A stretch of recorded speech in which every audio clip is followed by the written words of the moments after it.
ආයිබෝවන් තිරිසනෙක්වත් කරන්නේ නැති තිරිසනෙක් ගැන කතා කරන්නයි ආවේ. හරිද?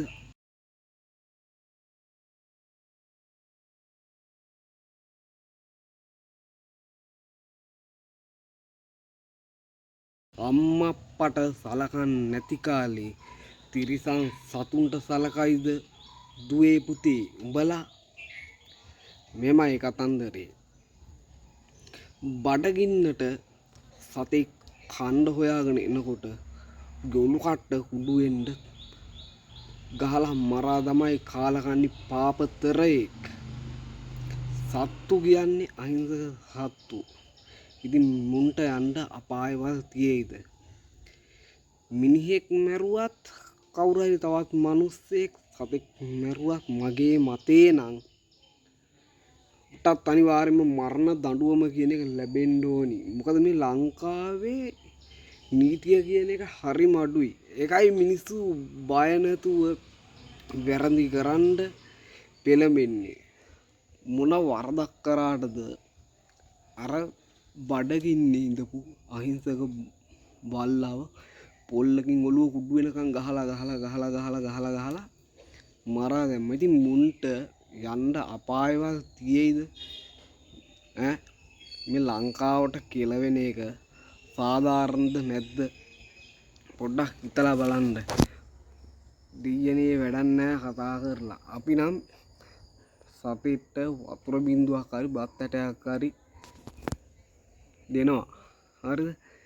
මුන්ට යන්න අපායවල් නැහැ. හරිද? යකෝ පුළුවන් තරම් තමන් කන බත් පිඟානෙන් බත් කටක් හරි කුරුල්ලෙක්ට හරි දෙන්න බලහන්. ඒ සත්තුන්ට ගහලා පන්නලා මරලා දාන එක නෙවෙයි හරි.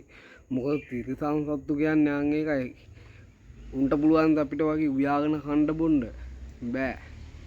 යකෝ අපිට වගේම මේ ලෝකේ ඉන්න හැම සතෙට්ටම හැම මනුස්සයෙක්ටම හැම ලෝකවාසීටම ජීවත් වීමේ අයිතිය තියෙනවා.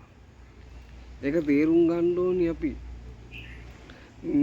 ඉතින් මේ වගේ උන්ට නීති අනිවාර්යෙන් ක්‍රියාත්මක වෙන්න ඕනි. පොලිසිය මේවා ගැන පොඩ්ඩක් හොයන්න ඕනි.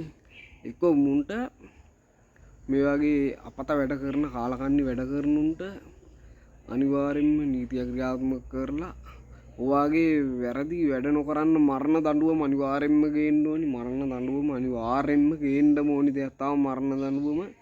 අපි කවුරු හරි මැරුවොත් උටත් අනිවාර්යෙන්ම මරණ දඬුවම දෙන්න ඕනේ. එතකොට මේ ලංකාවේ කාලකන්ණි මේ වගේ දේවල් කරන එක නවත්තයි බයට හරි හැදෙනවා.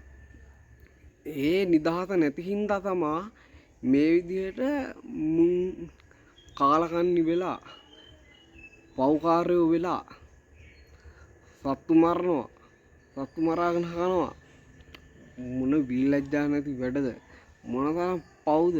යකෝ මොනතරම් පව්ද? මොනතරම් බඩ ගින්නකින් ඉන්නේද? මොනතරම් අර සතා දුක් විඳලා මැරෙන්නේ නැද්ද?